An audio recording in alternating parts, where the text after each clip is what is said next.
ओम शांति। 24 मार्च 2025 बाबा के महावाक्य। मीठे बच्चे, यह ज्ञान तुम्हें शीतल बनाता है। इस ज्ञान से काम क्रोध की आग खत्म हो जाती है। भक्ति से वह आग खत्म नहीं होती।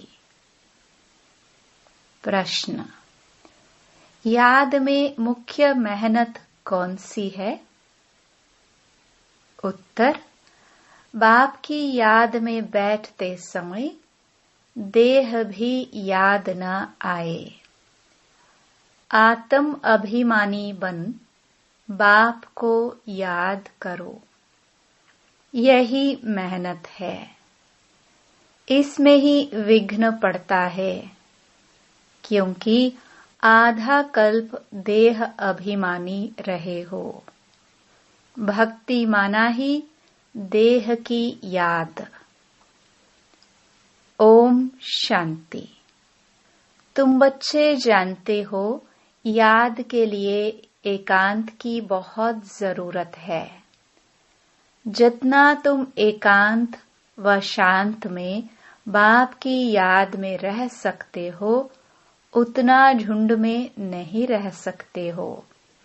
स्कूल में भी बच्चे पढ़ते हैं तो एकांत में जाकर स्टडी करते हैं। इसमें भी एकांत चाहिए। घूमने जाते हो तो उसमें भी याद की यात्रा मुख्य है। पढ़ाई तो बिल्कुल सहज है, क्योंकि आधा कल्प माया का राज्य आने से ही तुम देह अभिमानी बनते हो। पहला शत्रु है देह अभिमान। बाप को याद करने के बदले देह को याद कर लेते हैं। इसको देह का अहंकार कहा जाता है। यहाँ तुम बच्चों को कहा जाता है आत्म अभिमानी बनो। इसमें ही मेहनत लगती है। अब भक्ति तो छूटी। भक्ति होती ही है शरीर के साथ। तीर्थों आदि पर शरीर को ले जाना पड़ता है। दर्शन करना है, यह करना है। शरीर को जाना पड़े। यहाँ तुमको यही चिंतन करना है कि हम आत्मा हैं। हमको परमपिता परमात्मा बाप को याद करना है।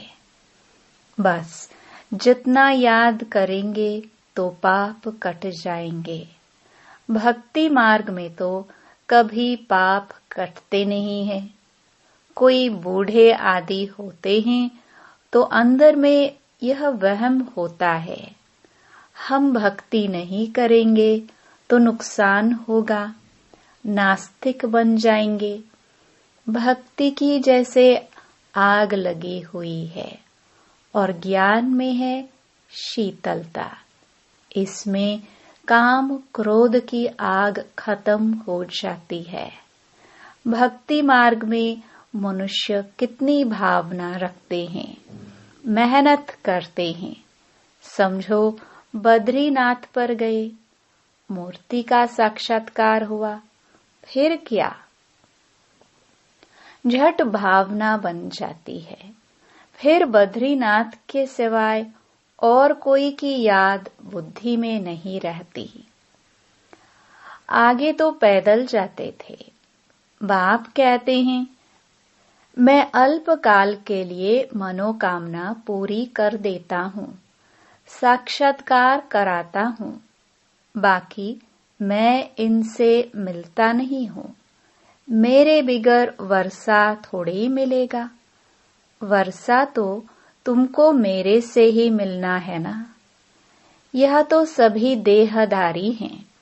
वर्षा एक ही बाप रचता से मिलता है। बाकी जो भी है जड़ अथवा चैतन्य, वह सारी है रचना। रचना से कभी वर्षा मिल न सके। पतित पावन एक ही बाप है। कुमारियों को तो संग दोष से बहुत बचना है। बाप कहते हैं, इस पतित पने से तुम आदि मध्य अंत दुख पाते हो। अभी सब हैं पतित, तुम्हें अभी पावन बनना है। निराकार बाप ही आकर तुमको पढ़ाते हैं। ऐसे कभी नहीं समझो कि ब्रह्मा पढ़ाते हैं। सबकी बुद्धि शिव बाबा तरफ रहनी चाहिए। शिव बाबा इन द्वारा पढ़ाते हैं। तुम दादियों को भी पढ़ाने वाला शिव बाबा है। उनकी क्या खातिरी करेंगे? तुम शिव बाबा के लिए अंगूर आम ले आते हो। शिव बाबा कहते हैं, मैं तो अभोक्ता हूँ, तुम बच्चों के लिए ही सब कुछ है। भक्तों ने भोग लगाया और बांट कर खाया, मैं थोड़े ही खाता हूँ। बाप कहते हैं, मैं तो आता ही हूँ तुम बच्चों को पढ़ाकर पावन बनाने। पावन बनकर तुम इतना ऊंच पद पाएंगे। मेरा धंधा यह है। कहते ही हैं, शिव भगवानुवाच। ब्रह्मा भगवानुवाच तो कहते नहीं हैं, ब्रह्मावाच भी नहीं कहते हैं। भल यह भी मुरली चलाते हैं, परंतु हमेशा समझो शिव बाबा चलाते हैं। किसी बच्चे को अच्छा तीर लगाना होगा तो खुद प्रवेश कर लेंगे। ज्ञान का तीर तीखा गाया जाता है ना। साइंस में भी कितना पावर है। बॉम्ब्स आदि का कितना धमाका होता है। तुम कितनी साइलेंस में रहते हो। साइंस पर साइलेंस विजय पाती है। तुम इस सृष्टि को पावन बनाते हो। पहले तो अपने को पावन बनाना है। ड्रामानुसार पावन भी बनना ही है, इसलिए विनाश भी नूंधा हुआ है। ड्रामा को समझकर बहुत हर्षित रहना चाहिए। अभी हमको जाना है शांति धाम। बाप कहते हैं, वह तुम्हारा घर है। घर में तो खुशी से जाना चाहिए ना। इसमें देही अभिमानी बनने की बहुत मेहनत करनी है। इस याद की यात्रा पर ही बाबा बहुत जोर देते हैं। इसमें ही मेहनत है। बाप पूछते हैं, चलते फिरते याद करना सहज है या एक जगह बैठकर याद करना सहज है? भक्ति मार्ग में भी कितनी माला फेरते हैं, राम राम जपते रहते हैं, फायदा तो कुछ भी नहीं। बाप तो तुम बच्चों को बिल्कुल सहज युक्ति बतलाते हैं। भोजन बनाओ, कुछ भी करो, बाप को याद करो। भक्ति मार्ग में श्रीनाथ द्वारे में भोग बनाते हैं, मुंह को पट्टी बांध देते हैं, जरा भी आवाज न हो। वह है भक्ति मार्ग। तुमको तो बाप को याद करना है। वो लोग इतना भोग लगाते हैं, फिर वह कोई खाते थोड़े ही है। पंडे लोगों के कुटुंब होते हैं, वह खाते हैं। तुम यहाँ जानते हो, हमको शिव बाबा पढ़ाते हैं। भविष्य में थोड़े यह समझते हैं कि हमको शिव बाबा पढ़ाते हैं। भल शिव पुराण बनाया है, परंतु उनमें शिव पार्वती, शिव शंकर सब मिला दिया है। वह पढ़ने से कोई फायदा नहीं होता है। हर एक को अपना शास्त्र पढ़ना चाहिए। भारतवासियों की है एक गीता, क्रिश्चियन का बाइबल एक होता है। देवी देवता धर्म का शास्त्र है गीता, उसमें ही नॉलेज है, नॉलेज ही पढ़ी जाती है। तुमको तो नॉलेज पढ़नी है। लड़ाई आदि की बातें जिन किताबों में है, उससे तुम्हारा कोई काम ही नहीं है। हम हैं योग बल वाले, फिर बाहुबल वालों की कहानियां क्यों सुने? तुम्हारी वास्तव में लड़ाई है नहीं। तुम योग बल से 5 विकारों पर जीत पाते हो। तुम्हारी लड़ाई है 5 विकारों से। वह तो मनुष्य मनुष्य से लड़ाई करते हैं, तुम अपने विकारों से लड़ाई लड़ते हो। यह बातें सन्यासी आदि समझा न सके। तुमको कोई ड्रिल आदि भी नहीं सिखलाई जाती है। तुम्हारी ड्रिल है ही एक, तुम्हारा है ही योग बल। याद के बल से 5 विकारों पर जीत पाते हो। यह 5 विकार दुश्मन हैं। उनमें भी नंबर 1 है देह अभिमान। बाप कहते हैं, तुम तो आत्मा हो ना। तुम आत्मा आती हो, आकर गर्भ में प्रवेश करती हो। मैं तो इस शरीर में विराजमान हुआ हूँ। मैं कोई गर्भ में तोड़े ही जाता हूँ। सतयुग में तुम गर्भ महल में रहते हो, फिर रावण राज्य में गर्भ जेल में जाते हो। मैं तो प्रवेश करता हूँ। इसको दिव्य जन्म कहा जाता है। ड्रामानुसार मुझे इसमें आना पड़ता है। इनका नाम ब्रह्मा रखता हूँ, क्योंकि मेरा बना है ना। एडॉप्ट होते हैं तो नाम कितने अच्छे अच्छे रखते हैं। तुम्हारे भी बहुत अच्छे अच्छे नाम रखे। लिस्ट बड़ी वंडरफुल आई थी संदेशी द्वारा। बाबा को सब नाम थोड़े ही याद हैं। नाम से तो कोई काम नहीं, शरीर पर नाम रखा जाता है ना। अब तो बाप कहते हैं, अपने को आत्मा समझो, बाप को याद करो। बस तुम जानते हो, हम पूज्य देवता बनते हैं, फिर राज्य करेंगे, फिर भक्ति मार्ग में हमारे ही चित्र बनाएंगे। देवियों के बहुत चित्र बनाते हैं। आत्माओं की भी पूजा होती है। मिट्टी के सालिग्राम बनाते हैं, फिर रात को तोड़ डालते हैं। देवियों को भी सजाकर पूजा कर फिर समुद्र में डाल देते हैं। बाप कहते हैं, मेरा भी रूप बनाकर खिला पिलाकर फिर मुझे कह देते, ठिक्कर भित्तर में है। सबसे दुर्दशा तो मेरी करते हैं। तुम कितने गरीब बन गए हो। गरीब ही फिर ऊंच पद पाते हैं। साहूकार मुश्किल उठाते हैं। बाबा भी साहूकारों से इतना लेकर क्या करेंगे। यहाँ तो बच्चों के बूंद बूंद से यह मकान आदि बनते हैं।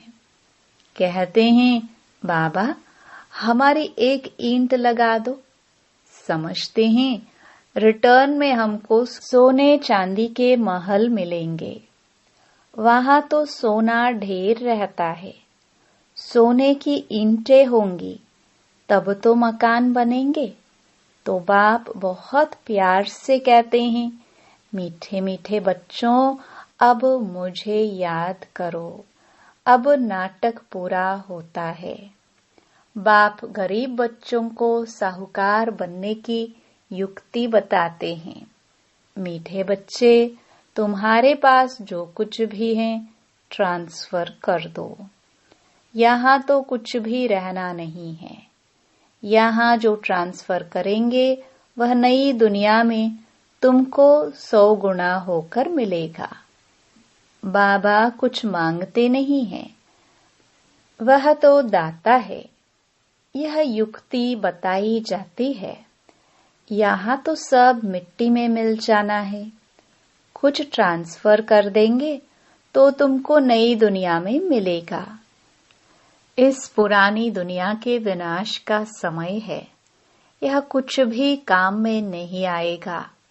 इसलिए बाबा कहते हैं, घर घर में यूनिवर्सिटी कम हॉस्पिटल खोलो, जिससे हेल्थ और वेल्थ मिलेगी। यही मुख्य है। अच्छा, मीठे मीठे सिखिलदे बच्चों प्रति मात पिता बाप दादा का याद प्यार और गुड मॉर्निंग। रूहानी बाप की रूहानी बच्चों को नमस्ते। रात्रि क्लास 12 मार्च 1968। इस समय तुम गरीब साधारण माताएं पुरुषार्थ करके ऊंच पद पा लेती हो। यज्ञ में मदद आदि भी माताएं बहुत करती हैं। पुरुष बहुत थोड़े हैं जो मददगार बनते हैं। माताओं को वारिसपने का नशा नहीं रहता। वह बीज बोती रहती, अपना जीवन बनाती रहती। तुम्हारा ज्ञान है यथार्थ, बाकी है भक्ति। रूहानी बाप ही आकर ज्ञान देते हैं। बाप को समझे तो बाप से वर्षा जरूर लेवे। तुमको बाप पुरुषार्थ कराते रहते हैं, समझाते रहते हैं, टाइम वेस्ट मत करो। बाप जानते हैं कोई अच्छे पुरुषार्थी है, कोई मीडियम, कोई थर्ड। बाबा से पूछे तो बाबा झट बता दे, तुम फर्स्ट हो या सेकंड हो या थर्ड हो। किसको ज्ञान नहीं देते हो तो थर्ड क्लास ठहरे। सबूत नहीं देते तो बाप जरूर कहेंगे ना। भगवान आकर जो ज्ञान सिखलाते हैं वो फिर प्राय लोप हो जाता है। यह किसको भी पता नहीं है। ड्रामा के प्लान अनुसार यह भक्ति मार्ग है। इनसे कोई मुझे प्राप्त नहीं कर सकता। सत्युग में कोई जा नहीं सकता। अभी तुम बच्चे पुरुषार्थ कर रहे हो। कल्प पहले मिसल जितना जिसने पुरुषार्थ किया है उतना करते रहते हैं। बाप समझ सकते हैं अपना कल्याण कौन कर रहे हैं। बाप तो कहेंगे रोज इन लक्ष्मी नारायण के चित्र के आगे आकर बैठो।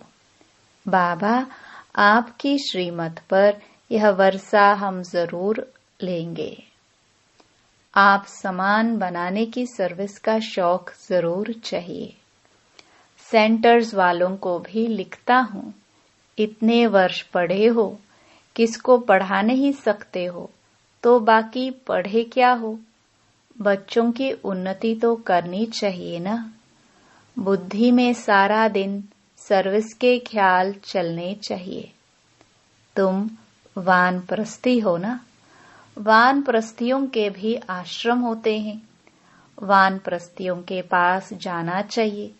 मरने के पहले लक्ष्य तो बता दो। वाणी से परे तुम्हारी आत्मा जाएगी कैसे। पतित आत्मा तो जाना सके। भगवानुवाच मामेकम याद करो तो तुम वानप्रस्थ में चले जाएंगे। बनारस में भी सर्विस ढेर है। बहुत साधु लोग काशीवास के लिए वहां रहते हैं। सारा दिन कहते रहते हैं शिव काशी विश्वनाथ गंगा। तुम्हारे अंदर में सदैव खुशी की ताली बजती रहनी चाहिए। स्टूडेंट हो ना, सर्विस भी करते हैं, पढ़ते भी हैं। बाप को याद करना है, वर्षा लेना है। हम अब शिव बाबा के पास आते हैं। यह मन मनाभव है, परंतु बहुतों को याद रहती नहीं है। सारी झरमुई झगमुई करते रहते हैं। मूल बात है याद की। याद ही खुशी में लाएगी। सभी चाहते तो है कि विश्व में शांति हो। बाबा भी कहते हैं, उन्हें समझाओ कि विश्व में शांति अब स्थापन हो रही है।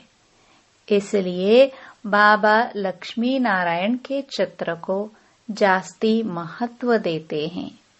बोलो, यह दुनिया स्थापन हो रही है, जहाँ सुख, शांति, पवित्रता सब था। सभी कहते हैं विश्व में शांति हो। प्राइज भी बहुतों को मिलती रहती है। वर्ल्ड में पीस स्थापन करने वाला तो मालिक होगा ना। इन्हों के राज्य में विश्व में शांति थी। एक भाषा, एक राज्य, एक धर्म था। बाकी सभी आत्माएं निराकारी दुनिया में थी। ऐसी दुनिया किसने स्थापन की थी? पीस किसने स्थापन की थी? फॉरेनर्स भी समझेंगे यह पैराडाइज था, इन्हों का राज्य था। वर्ल्ड में पीस तो अब स्थापन हो रही है। बाबा ने समझाया था, प्रभात फेरी में भी यह लक्ष्मी नारायण का चित्र निकालो, जो सभी के कानों में आवाज पड़े कि यह राज्य स्थापन हो रहा है। नरक का विनाश सामने खड़ा है। यह तो जानते हैं, ड्रामानुसार शायद देरी है। बड़ों के तकदीर में अभी नहीं है। फिर भी बाबा पुरुषार्थ कराते रहते हैं। ड्रामानुसार सर्विस चल रही है। अच्छा, गुड नाइट। धारणा के लिए मुख्य सार। पहला, संग दोष से अपनी बहुत बहुत संभाल करनी है। कभी पतितों के संग में नहीं आना है। साइलेंस बल से इस सृष्टि को पावन बनाने की सेवा करनी है। दूसरा, ड्रामा को अच्छी तरह समझकर हर्षित रहना है। अपना सब कुछ नई दुनिया के लिए ट्रांसफर करना है। वरदान, बाप द्वारा सफलता का तिलक प्राप्त करने वाले सदा आगे। आज्ञाकारी ब्राह्मण बच्चे कभी मेहनत व मुश्किल शब्द मुख से तो क्या, संकल्प में भी नहीं ला सकते हैं। वह सहज योगी बन जाते हैं। इसलिए कभी भी दिल शिकस्त नहीं बनो, लेकिन सदा दिल तख्त नशीन बनो। रहम दिल बनो। अहम भाव और वहम भाव को समाप्त करो। स्लोगन, विश्व परिवर्तन की डेट नहीं सोचो, स्वयं के परिवर्तन की घड़ी निश्चित करो। अव्यक्त इशारे, सत्यता और सभ्यता रूपी कल्चर को अपनाओ। जो प्योरिटी की पर्सनालिटी से संपन्न रॉयल आत्माएं हैं, उन्हें सभ्यता की देवी कहा जाता है। उनमें क्रोध विकार की इम्प्योरिटी भी नहीं हो सकती। क्रोध का सूक्ष्म रूप ईर्ष्या, द्वेष, घृणा भी अगर अंदर में है तो वह भी अग्नि है, तो अंदर ही अंदर जलाती है। बाहर से लाल पीला नहीं होता, लेकिन काला होता है।